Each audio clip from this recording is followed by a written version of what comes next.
Hoje eu inicio o programa com o Dr. Edson Kuramoto, que está aqui ao meu lado, para mais uma vez falar um pouquinho sobre a homeopatia. Boa tarde, Dr. Kuramoto. Boa tarde. Posso chamar de Dr. Kuramoto, né? Que é mais conhecido, né? Kuramoto, que está ótimo. Seja muito bem-vindo. Obrigado por mais uma vez estar aqui conosco, ok? Eu que agradeço a oportunidade de falar algo para o que a gente tem se dedicado os últimos anos da vida. Então, sempre uma alegria e uma satisfação. E realmente, a homeopatia hoje eu posso falar com propriedade, que é uma... A gente pode falar o quê? Uma especialidade? Como é que a gente pode caracterizar a homeopatia? Enquanto medicina, enquanto do ponto de vista legal, é uma especialidade médica, né? O requisito para você exercer é que seja médico, veterinário também pode exercer, e existe um viés também para o odontólogo, porque na aplicação a nível de saúde bucal. Olha só. Fala um pouquinho então para o pessoal aí de casa, o que é a homeopatia, doutor? Olha, a homeopatia é uma medicina que foi criada por um médico alemão há mais de 200 anos, né? Ela tem um princípio diferente e até podemos dizer que oposto ao que a gente vê. O princípio dela é você utilizar uma substância que tem a capacidade de produzir sintomas semelhantes às enfermidades do doente. Aí existe acho que vale a pena a gente fazer uma ressalva. Por exemplo, você tiver um caso de amidalite, você tem febre, você tem dor na garganta, você pode ter placa ou não de pulso. Mas você tem por trás dessa amidalite um paciente, né? E aí você começa a ter práticas um pouco diferenciadas de homeopatia. Então, esse paciente que está com amidalite, por exemplo, ele pode ter uma criança e digamos que ele tenha um dia, 2 dias ou 3 dias antes presenciado uma briga entre os pais, né, que impactou muito essa criança.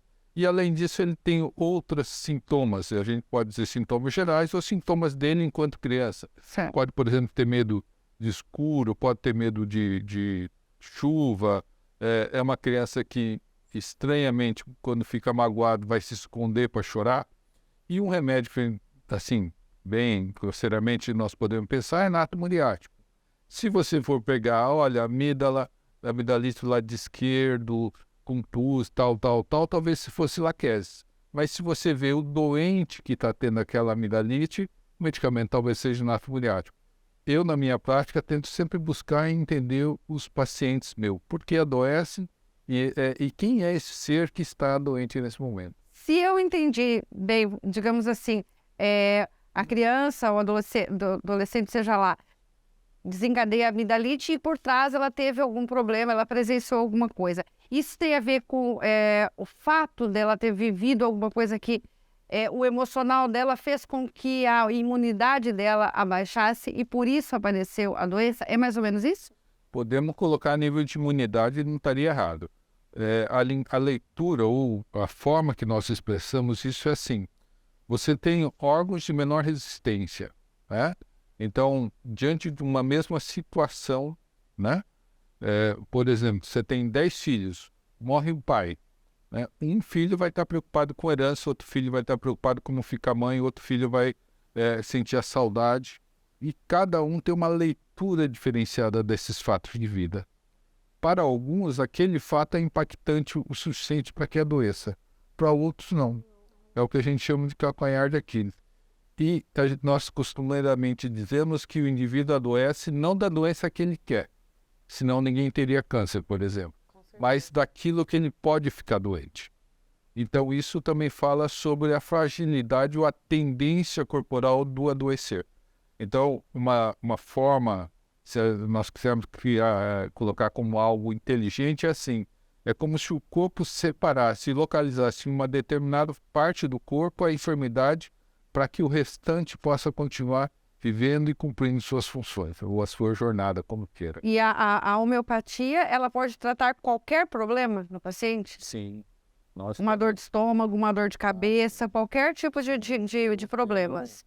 A experiência de tratar em qualquer faixa etária, de crianças, criança mais nova que eu tenho, eu devia ter uns 10 dias, até pessoas de muita idade, né? Quase centenárias. Então, em termos de faixa etária, não tem diferença. E nós, por essa percepção, essa visão de se tratar o doente e não meramente a doença, Isso permita que você avance e se disponha a tratar enfermidades que, teoricamente, não têm resposta clínica ou cura, vamos por assim. Certo. E que não digo que você consiga curar o doente, porque aí também é uma ousadia. Mas, no mínimo, você consegue dar uma qualidade de vida diferenciada para esse paciente. Eu gostaria de agradecer a sua participação aqui, tá? E agora, gente, eu quero falar com propriedade. Olha só, eu faço tratamento com homeopatia, os meus filhos fazem o tratamento com homeopatia, com o Dr. Puramoto, e é incrível, tá? Desde uma dor de estômago, de uma dor de garganta, dor de cabeça, qualquer coisa. Realmente, quando ele chegou aqui hoje, eu brinquei com ele, o anjo da guarda da minha casa.